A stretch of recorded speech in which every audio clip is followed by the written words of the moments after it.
सर्व नाथ परिवाराला, नाथ भक्तांना अलकादेश. मित्रांनो, बाबा गोरखनाथ जी महाराज, नवनाथ महाराज यांच्या कृपाशीर्वादानं व माझ्या पितृशक्तींच्या, देवपित्रांच्या कृपाशीर्वादानं माझ्या हाती जे जनकार्य येते, मी ते जनकार्य करण्यासाठी सदैव तत्पर असतो.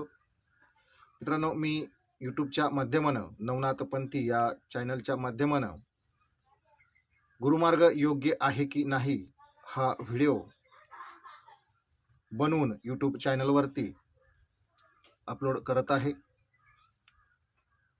ज्या व्यक्तींना आपल्या गुरुमार्गाबद्दल जाणून घ्यायचं आहे, नाथपंथी गुरुमार्ग समजून घ्यायचा आहे, त्यांनी तो व्हिडिओ नक्कीच बघावा अशी मी तुम्हा प्रत्येकाला विनंती करतो, जेणेकरून आपले जीवन सेफ होईल, गुरुमार्ग हा योग्य होईल.